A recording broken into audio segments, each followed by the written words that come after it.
જય શ્રી રામ મિત્રો, દેશભરમાં રામ નવમીને લઈને ભારે ઉત્સાહ છે। તો આજે આપણે આપણા પ્રિય શ્રી રામજી વિશે વાત કરીશું। હા, એ જ ભગવાન શ્રી રામ, જેમની વાર્તા રામાયણ આપણને ઘણા પાઠ શીખવે છે। પણ રાહ જુઓ, આ કંટાળાજનક વ્યાખ્યાન નહીં હોય।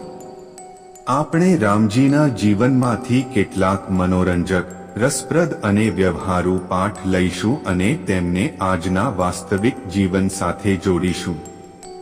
તો ચાલો, તમારો સીટ બેલ્ટ બાંધો અથવા કદાચ હું કહું કે તમારું ધનુષ્ય અને તીર ઉપાડો અને ચાલો આ મહાકાવ્ય યાત્રા પર નીકળીએ।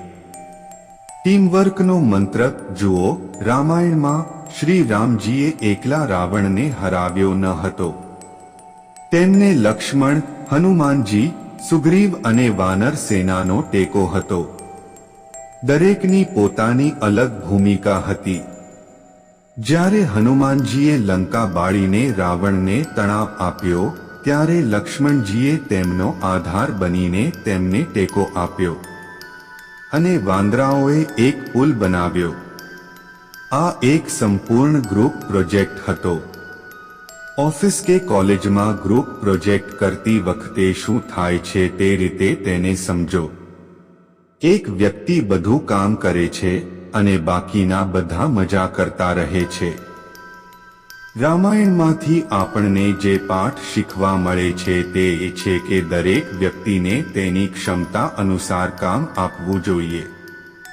નાલા અને નીલની એન્જિનિયરિંગ કુશળતા જોઈને તેમને પુલ બનાવવાનું કામ મળ્યું।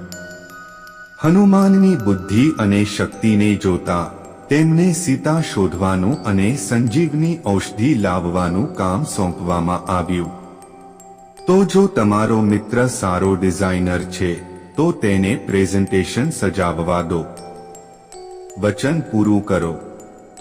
જુઓ, તેમના લગ્ન દરમિયાન શ્રી રામ અને માતા સીતાએ દરેક સુખ અને દુઃખમાં એકબીજાને સાથ આપવા અને પ્રેમ માટે કંઈ પણ કરવાનું વચન આપ્યું હતું। તેથી જ્યારે શ્રી રામ વનવાસ માટે જઈ રહ્યા હતા, ત્યારે માતા સીતા પણ તેમની સાથે વનવાસ જવા માટે તૈયાર થઈ ગયા।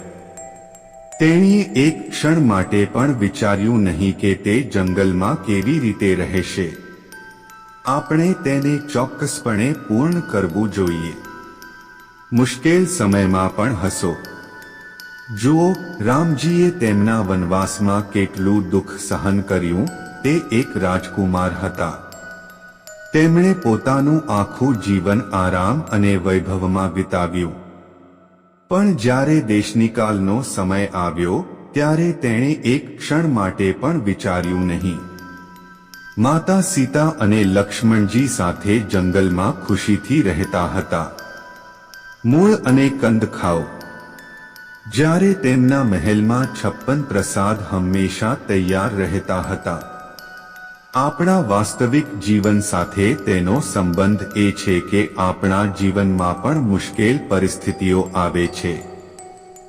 જેમ કે પરીક્ષામાં ઓછા માર્ક્સ મેળવવા કે કોઈ પ્રકારની નિષ્ફળતાનો સામનો કરવો, આપણે તરત જ ચિંતિત થઈ જઈએ છીએ।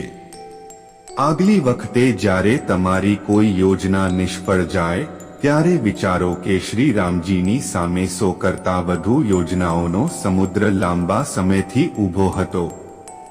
પરંતુ શ્રી રામજીએ પહેલેથી જ નિર્ણય લઈ લીધો હતો, તેથી તેમણે તે પણ પાર કરી દીધો।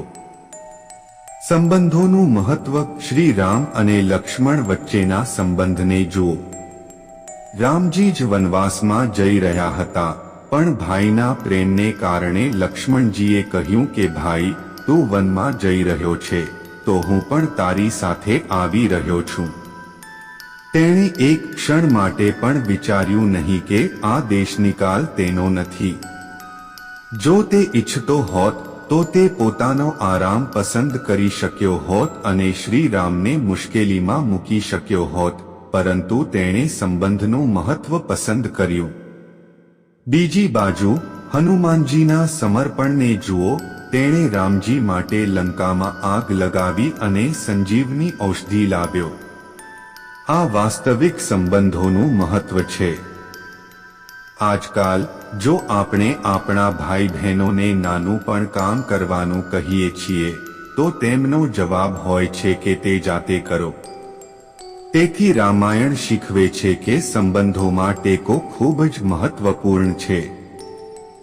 આપણે આપણા પ્રિયજનોને ટેકો આપવો જોઈએ કારણ કે સંબંધો જીવનની વાસ્તવિક મૂડી છે. સ્ત્રીઓ માટે આદર. શ્રી રામજીએ ક્યારે કોઈ સ્ત્રીનું અપમાન કર્યું નથી. માતા કૈકેયીએ તેમના દેશનિકાલની માંગણી કર્યા પછી પણ તેમણે તેમને કંઈ ખરાબ કહ્યું નહીં કે ક્યારે વિરોધ કર્યો નહીં. તેને પોતાના પિતાની લાચારીનો પણ આદર હતો. રાવણ જેવા પાપી શત્રુને મારી નાખ્યા પછી પણ તેની અંદર રહેલા જ્ઞાનનો આદર કરીને તેમણે લક્ષ્મણજીને તેમની પાસેથી શીખવાની સલાહ આપી. લક્ષ્મણજીએ પણ માતા સીતાનો ચહેરો ક્યારેય જોયો ન હતો સિવાય કે તેમના પગ. આજે જ્યારે સમાજમાં મહિલાઓ અનેક પ્રકારના શોષણનો સામનો કરી રહી છે ત્યારે આપણે બધા પુરુષોએ શ્રી રામ અને લક્ષ્મણજી પાસેથી શીખવું જોઈએ કે સ્ત્રીઓનું સન્માન કેવી રીતે કરવું. સરળતાનો મંત્ર. જો રામજી ઈચ્છતા હોત તો તેઓ તેમના પિતાના આદેશને અવગણી શક્યા હોત અને રાજાની જેમ જીવી શક્યા હોત, પરંતુ તેમણે જંગલમાં સાદું જીવન પસંદ કર્યું. તેની પાસે ન તો રજવાડી કપડાં હતા કે ન તો સોનાનો મખમલનો પલંગ, છતાં તે ખુશ હતો. આજે આપણે એવું વિચારીએ છીએ કે ફક્ત નવી કાર, નવો આઈફોન કે ટ્રેન્ડી કપડાં જ આપણને ખુશી આપશે. રાવણ પાસે ઘણા મોટા રાક્ષસો અને રાક્ષસો હતા, પરંતુ શ્રી રામે વાનર સેના સાથે મળીને તેને ખૂબ જ મુશ્કેલીમાં મૂક્યો. તેથી વાસ્તવિક શક્તિ આપણી અંદર રહેલી છે, ચીજો કે દેખાડાવાળી વસ્તુઓમાં નહીં. તો થોડો ઓછો ખર્ચ કરો અને સાદગીથી જીવો. હવે મિત્રો, આ એક સરળ વાત છે. આ ઉપરાંત જો કોઈ એવું છે જે રામ નવમી શું છે તે જાણતું નથી, તો હું તમને જણાવી દઈએ કે આ તે શુભ દિવસ છે જ્યારે ભગવાન રામનો જન્મ થયો હતો. ચૈત્ર મહિનાની 9મી તારીખે અયોધ્યામાં રાજા દશરથ અને માતા કૌશલ્યાના ઘરે ભગવાન વિષ્ણુએ શ્રી રામ તરીકે અવતાર લીધો, જે મર્યાદા પુરુષોત્તમ તરીકે ઓળખાય છે. પરંતુ શ્રી રામનો જન્મ ફક્ત એક રાજકુમારનું આગમન નહોતું, પરંતુ તે એક મહાન યુદ્ધની શરૂઆત હતી. રામનું બાળપણ, તેમનું શિક્ષણ અને પછી તે ક્ષણ જ્યારે તેઓ માતા સીતાને મળ્યા. પરંતુ વાર્તામાં વળાંક ત્યારે આવ્યો જ્યારે તેની સાવકી માતા કૈકેયીએ શ્રી રામ માટે 14 વર્ષનો વનવાસ માંગ્યો. અરે પણ રાહ જુઓ, આ કોઈ સામાન્ય દેશનિકાલ નહોતો. જંગલમાં રામે સીતા અને લક્ષ્મણ સાથે એવા કૃત્યો કર્યા કે સાંભળીને પણ તમારા રૂવાટા પડી જશે. શૂર્પણખાનું નાક કાપી નાખવું, ખરદૂષણની હત્યા કરવી અને પછી સૌથી મોટું પગલું, સીતાનું અપહરણ. રાવણે સીતાનું અપહરણ કર્યું, પણ શું રામ હાર માની લેનારાઓમાંના એક હતા? ના, ખરું સાહસ અહીંથી શરૂ થયું.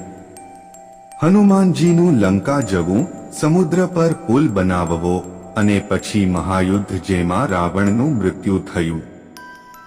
મિત્રો, રામનવમી ફક્ત રામના જન્મનો ઉત્સવ નથી, પરંતુ તે દુષ્ટતાનો નાશ કરવા માટે જન્મેલી શક્તિનું પ્રતીક છે.